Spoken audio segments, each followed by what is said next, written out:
yakasaba mugamba ntemaliriza.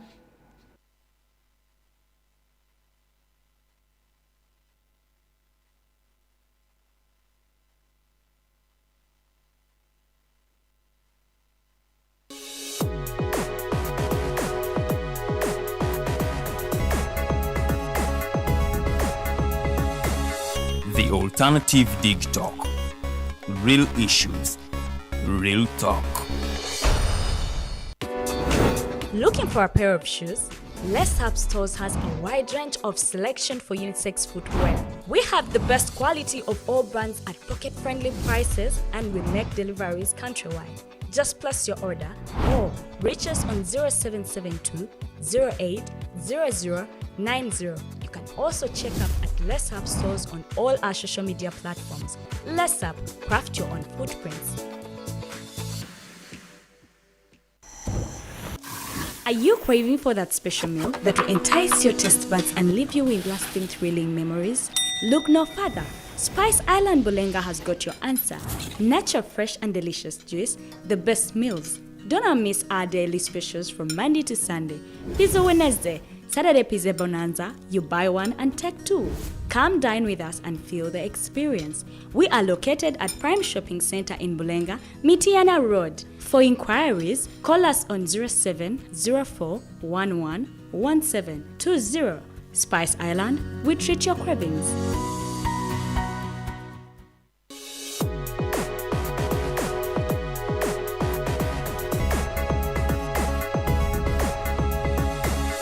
The Alternative Dig Talk.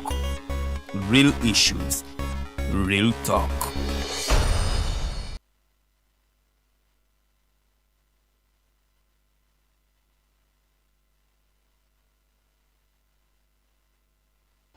Life omulungi tukwaniriza nate leo naku lwa kusatu enaku z'omwezi ziri 15 omwezi ogwokutaano omwaka 2024.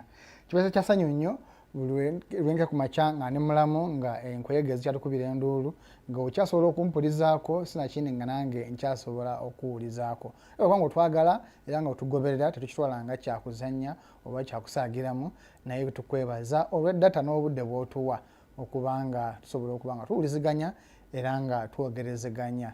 Eddakiika zaakayitako 7 ku ssaawa 10 z'olunaku lwaleero. Show yaffe ya Kwadibo yakyusibwa obudde olunaku neva ku lwokutaano nedda ku lunaku olwokusatu, era nga obutereevu tujja kuba nga tutambulira awo buli lunaku lwa kusatu, essaawa tezikyuse, olunaku lwe lukyuse. Tuba tutunuulira omuzannyo guno oguyitibwa Kwadibo.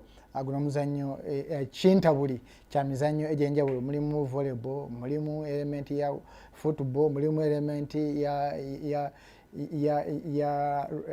bamuyita batya gino gy'emifumbi, naye nga ate temuli mifumbi. Ogenda kwekanga nti ate ekyenjawulo ekigulimu nti gugatta abakyala n'abaami oba abalenzi n'abawala. So ndowooza ensonga eno ejja kuba nga etuyambako okuba nga tuyiga era nga tukubiriza n'okulaba nga tupushinga abaana baffe naddala abaana ab'obuwala okuyiga omuzannyo guno. Ne leero ndina mukulu Brian Sekizibu. Ono Brian ye kapiteeni wa Elisa Kwadibo Club enkulu. Waliwo balina ttiimu zinga 3. Waliwo ey'abatenyenyenyenyo, ne wabaawo ey'abajuniya awo, then wabaawo ey'abasenior. So kati ono ye kapiteeni wa ttiimu enkulu gy'otunuulira kikyo balinawo naddala mu holiday eno. Naye nga sinayogera bingi nkamusabe atulamuseeko, then tandikira mukulu Brian tukwaniriza okubanga otwegasseeko akawungeezi k'olunaku lwaleero. Nsanyusa okubasanga.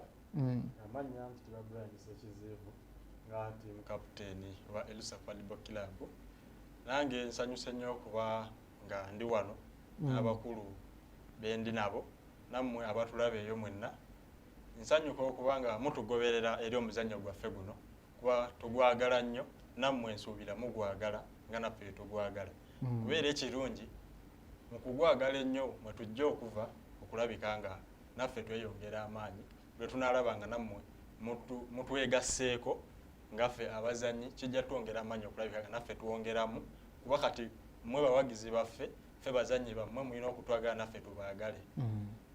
Kati tuyanziza nnyo ye mukulu Brian atwegasseeko. Tugenda tunuulira ensonga naddala omuzannyo guno balina gye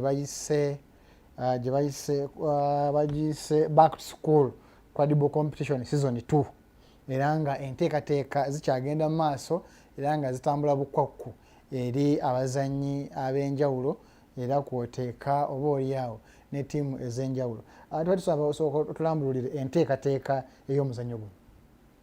Enteekateeka ey'omuzannyo guno eri nti essaawa zino ndi wano naye ne bannange ng'abazannyi balese okuba nga tugenda mu meeting ssaawa era 11 n'aviira wano ngenda kuba mbasisinkana olaba nga tukola enteekateeka yonna enaabaawo ku lunaku olw'Essande okulabika nga baganda baffe abato nabo tugenda kuba nabo naffe abakulu tugenda kubaawo era buli yenna ali gy'ali ng'olunaku olwo oli firi nga oli kumpi newe tuli wali ebunamwaya tukusaba olabika engojja era enteekateeka egenda bulungi terina buzibu bwonna. So far ttiimu meka ze mwakafuna okusobola okuba nga zeetaba mu nteekateeka eno ey'omu luwummula? Fa ttiimu ezo ziringa ttiimu 2 naye nga nabo essaawa zino bakyali mu pulaani eri mu kujja ku Sande naye nga tebannaba kutuwa gundi yaabwe esembayo oba banajja oba tebajje naye nga nze mu kulowooza kwange bajja kubanga weebali.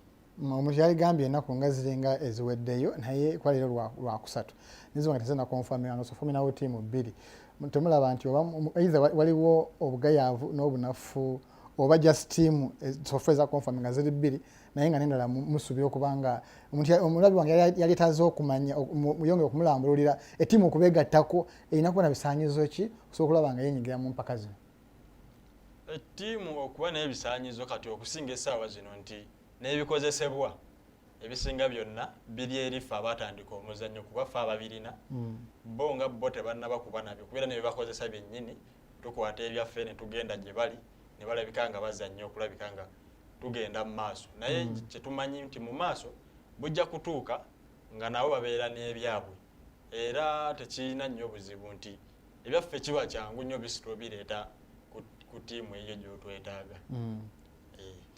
Kale tuyanze nnyo tuyanzeege mukulu Ali Kakembo nkwebaza okuba nga kwoli ogoberera ensonga zino zonna tukwebaza okuba nga weesipengadatawo notugobera kati omuntu eyeetaba mu mpaka zino biki byasuubira okufunamu oba birabo ki byemuteeseteese omuwanguzi byagenda nabwo oba ttiimu ez'enjawulo ttiimu ez'enjawulo byezivaayo nabyo nga ebimu ku ebyo okusimibwa kwabwe okubeeramu?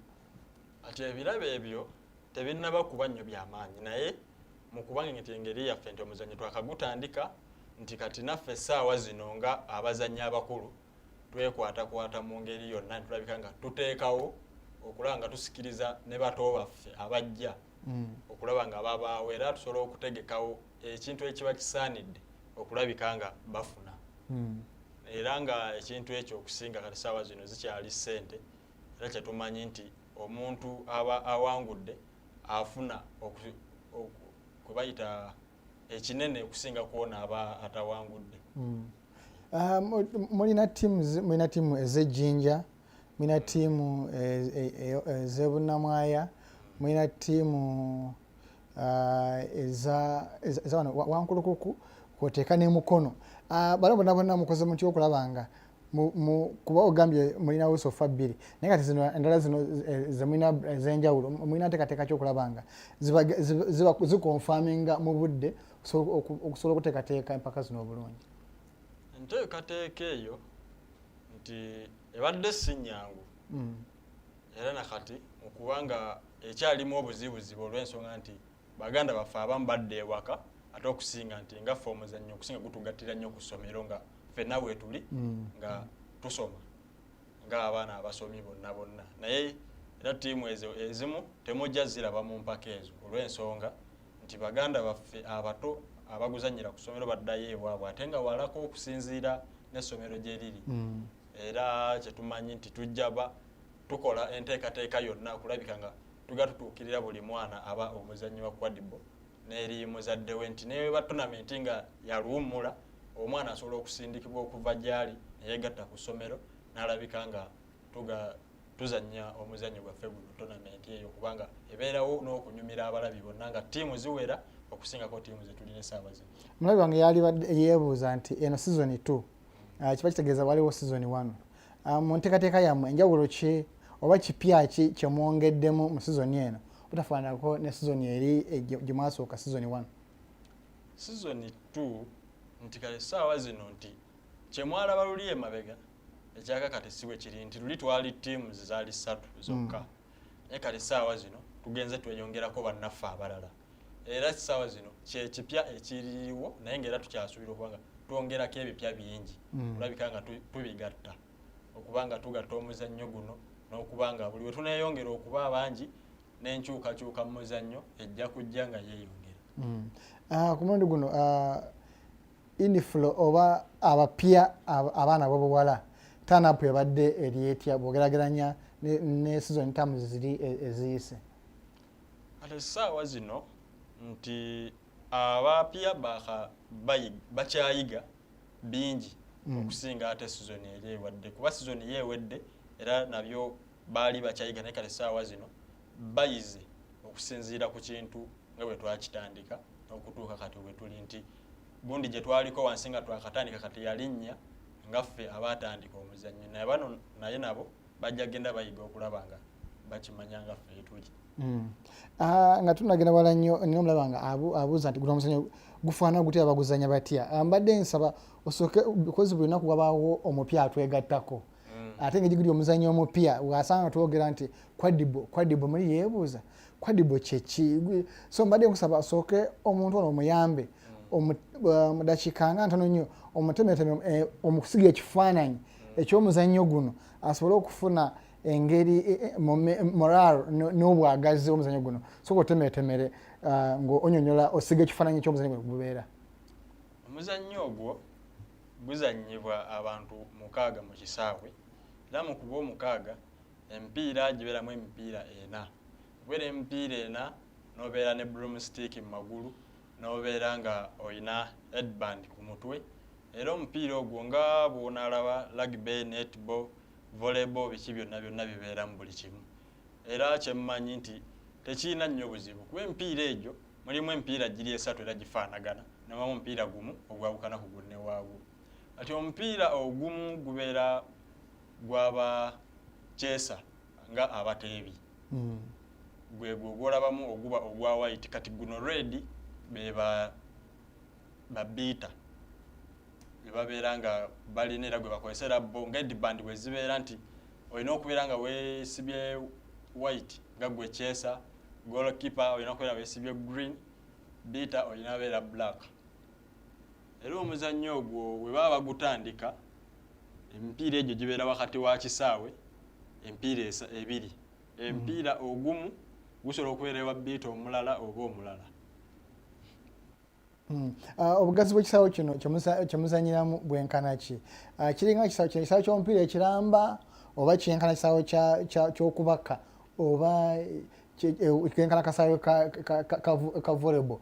Omuntu musiga ekifaananyi amanye nti bantu 7 ekisaawe mwasambya kyenkana ki? Ekisaawe ekyo kibeera kiri half w'ekisaawe ekinene ebeera half era mu kubeera half naye era tekimalaayo mu bugazi nnyo kuba mu kubeera mu bugazi ennyo kibeera kigenda tutwalira obudde buwanvu nti nze ng'omuzannyi kuba guno omuzannyo gwa sprint buli time buli onaabeera ng'ekisaawe ekyo kinene ogenda kukowanga gwe omuzannyi era olina okubeera nga naawe kennyini omuzannyi oseevinga ku gaasi ogw'olina nti osobola okugenda naye nga mugenda mutya beera ne bazannyi banno mubeere nga mugenda mpola mpola sprint kuba obeera sprint buli time ogenda beera ng'oyabika.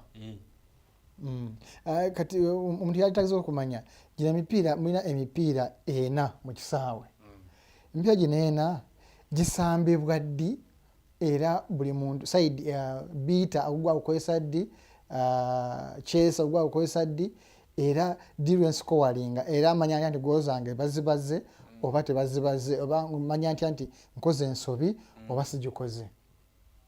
Kati omupiira kawutandike n'omupiira gwa biita oyo alina beera nnyo focus ku kyesa era omupiira gwe gwo buli time gukola era gutakola nti buli wembeera nga nze kyesa nga nina omupiira ogwo nga biito oli anfeesinzi nze alina obwa kyesa alina okunkuba mateeka era mu kunkuba kiba kyangu nnyo nze owange kubanga nze n'owange nagudropingawo mangu ate era gwe biito era kikukakatako olaba ng'era oddamu n'onkuba kitegeeza nti gwe teguliiko time nti wano olina ogukozesa wano tolina gukozesa nti kati nange kyesa nina okubeera naguno omupiira ogwange nga neewala nnyo biito oli okunkuba nti nina okubanga manya nnyo bannange baliriddawa era nange kennyini siriiko budde nti buno nina ogukozesa oba sirina gukozesa buli time nagwo guba gulina okukola kuba buli time kuba omuzannyo gwa ddakiika 35 kuba mu ddakiika 35 buli oliliizinga obudde obeera ye time yo gy'otwala golo zammwe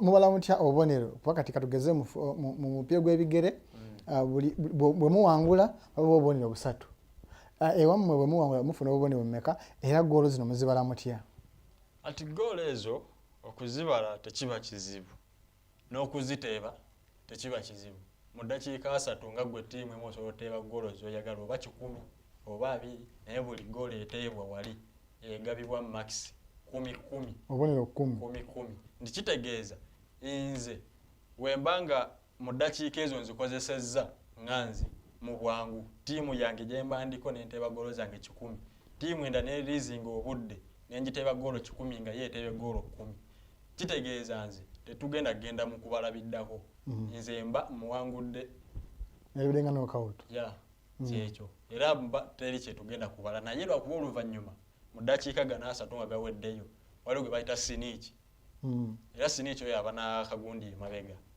ke baba bamugoba bakalina naye ako akantu kabaalina bakagaba mu makisa 30 kabanga kirako emabega bakagaba mu makisa 3 naye kati nze wemanga natebe golo zange 10 nga gwe oyina 10 ne bwotwala kana aka 3 tolina kyogenda kunkola kira kisigala nze nkyakuli waggulu naye obuzibu we bugenda okugira wawano ntebye 10 naawe otebye 10 nti tugenda okubala nga ffena tusibaganye ku maxes ezimu kati kigo twawula ke kakira akokola bakebagoba nti ko kalimu 3 nti kufefe mbyani akatwala yena bafunye maxes 3 ku maxes 3 yongerako ziri endala so mu bufunze kana akakira kalimu ezali badde golo 3 kakira kamu naye kalimu golo 3 so kakati musige ekifaananyi bino ebifo position because omuntu agamba namba 7 ayita ku right simanyi namba 11 simanyi ayita ku left okitegeera mwe temulimu kwa muli 7 wenjagala wenyimirira obeera buli muzanyi ayina waayimirira nomanya nti gwe ayimirira wano onayimirira wano because mu kisawe ky'omupiira omanya nti namba bweti ayimirira wano namba nga gutandika niwakoleka limu tokesha naye bw'abeera mu kisaawe mu dakiika 5 oba otegedde ani asamba namba ki kuno teguliimu numbers ne bwondaba ne t-shirt ng'omujozi guliko ennamba si ennamba gye mba nzanya just nga wonaga nti mupiira nti kuliko ennamba era gwo teguliiko namba ne bwoba ozannya otya oba otya ne bwoba oli bbali wa kisaawe oli waddemba okujja n'ozannyira wakati n'oba wakati waddemba okudda ebbali tikuwanyisiganya nga bwolaba omupiira guno oba ngamba oba ogwaki kuba n'ogwabaala oluusi gubaamu nti gw'oyita mu namba bweti gw'oli mu kintu bwekiti bwekyo naye gwo teguliiko ekyo so tutera okumanya di omukomonsi wa firimbi lwansala ensobi n'agamba kuba bati mupiira mulimu amakuuli mulimu okuyisa mulimu okukuba engwala mulimu okukwata n'emikono ate ne wamwe tulaba musambisa emikono n'ebigere kati diriwe enkola ensobi omukomonsi n'agamba eyebadde ensobi kakati ensobi ezo zibeeramu naye era tezibeera nnyingi kisinziira ku ggwe obumanyi bwo ng'omuntu omuzannyi n'obeera nga weebeereramu wekka nsobola okuba nga broomstick gye nnina ngikozesa ensobi n'engijja mu magulu mwerina okubeera mu budde oba omuzannyi bwe gugenda mu maaso n'engijjamu n'engikwatira mu bbanga bwe nti eyo eba nsobi era yo liifali asobola okufuuwa firimbi ye nangoba mu kisaawe nebaga lwedikaani oba si kyo n'agamba nti warning nakuwoni nga n'ogize naye lwokiddamu era asobola ogijjamu. Kati ekirala nti okusamba ebigere tusamba naye tetusambanga mupiira gwa bigere nti nja kukusala omundi ogusooka oba nkusala okwokubiri. Nina okubanga omupiira gwa gujjidde wansi taaki yange ebeemu era nina gusamba nga gudda wa mulala. Sirina gusibisa kigere ate ndyoke noonye gwenguwa. Era bw'ogusibisa ekigere kitegeeza olina kukutama wansi n'ogupinga ogukwate. Olyoka okola ki oba si woosobola ogudropinga si n'ogukwatako olyoka ogusamba. Naye tekikkirizibwa gusiba busibi ate okay.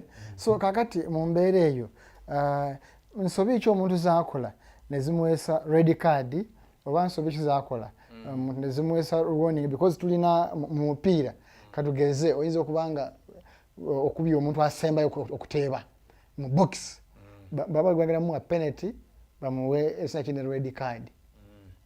Kati ewammwe did enfuna penalty era did wampa red card.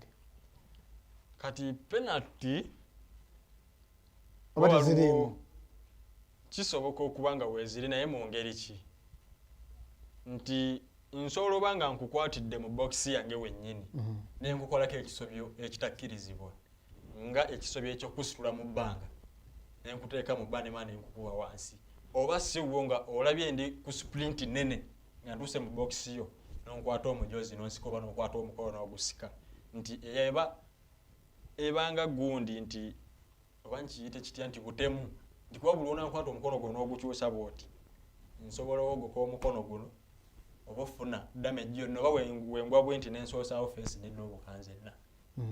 Era oliifali waviirayo n'agamba bannaaye mudde sayidi eri golokipa yasigalawo nga ye yekka mamudda mabega waazo goolo naffe ne tubeera nga tuli mabega waani owange kati kiri eri ggwe alina omupiira oga nti kangukube mu goolo kuba goolo zibeera 3 kati golokipa oyo bonna bali aba tebalina gukwatako golokipa ggwe olina obeera nga amaaso gali ku goolo mmeka 3 eri sayidi eno eri sayidi eno egyoli mu makkati.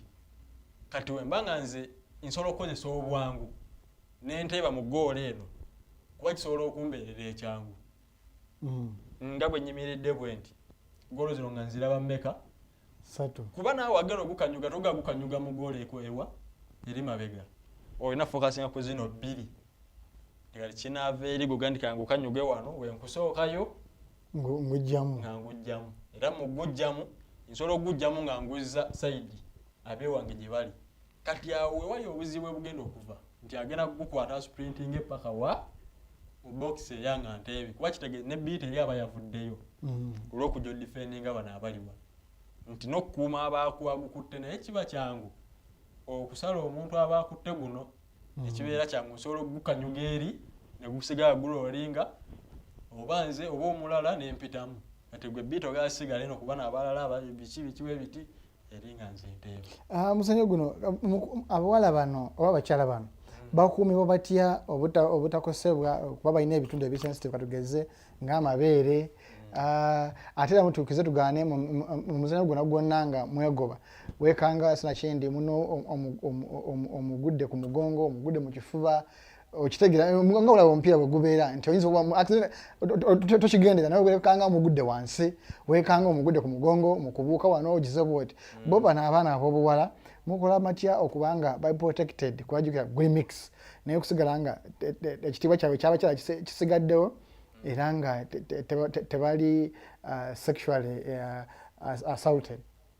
Ekintu ekyo kiva eri nze ng'omuzannyi okubeera nga mmanya nti oli mukyala nze ndi muki ndi mwami nti ne waaba akutta omupiira nga spiriting agenda mu maaso kuteeba sirina kumuddukira mabega wabula mu mbiriizi ze mwe nnina okuddukira nti ne wemba mumusaze bwe nti mu maaso tekikkirizibwa kumukwata nga akwata musajja munnaye face to face. Nsobola omukwata face to face naye ntya nti nsobola okusimba kuno okugulu kumu ne mumukwatira bukwatizi bano bwe nti nga tasobola kudda eno tasobola kudda eno nti nze mbanga mu defendinze okuyita biita wange okujja okumukuba omupiira gwe guli ogulinga gwa defender nti ye waaba aze n'agumukuba sijja mukwata ngeri yonna ndala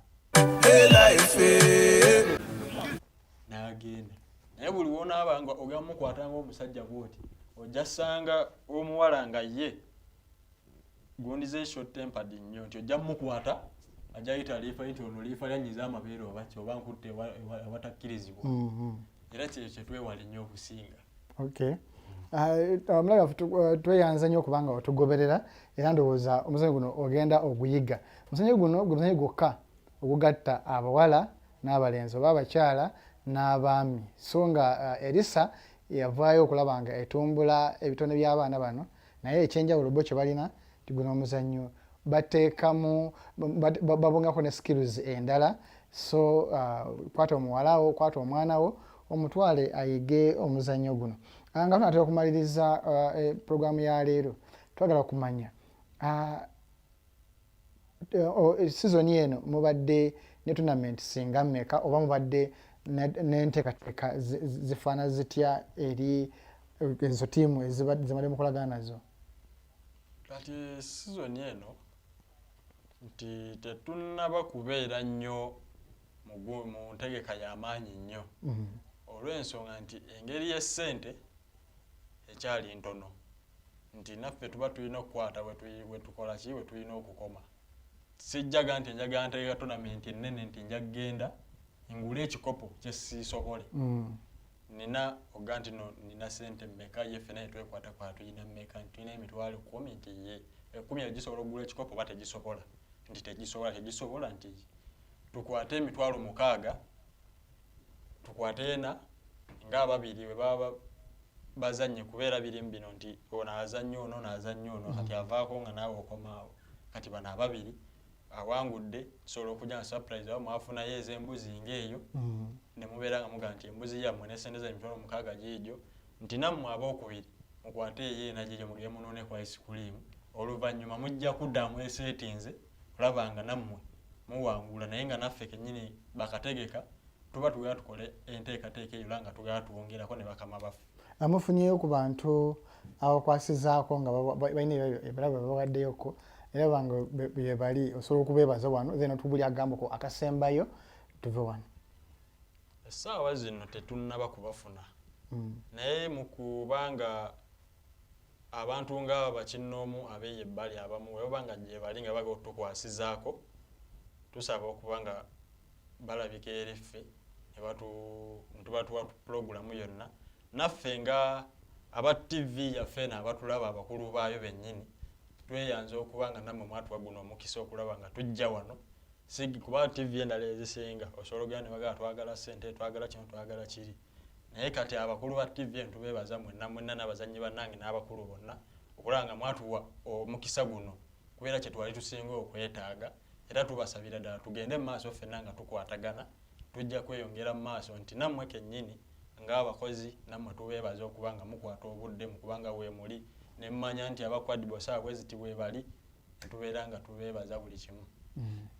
Kale tweyanziza nnyo tweyanzeege oye mukulu Ssekizibu Brian nga ye senior captain wa Elisa Aquadibo Club era nga be bamu ku bawumye omutwe okulaba nga batumbula omuzannyo guno.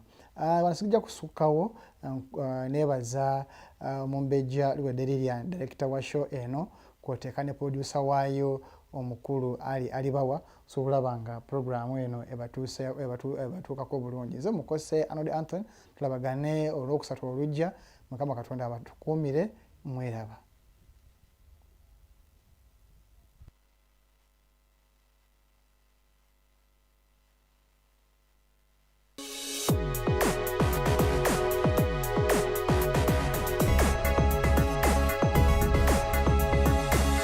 The Alternative Dig Talk. Real issues, real talk.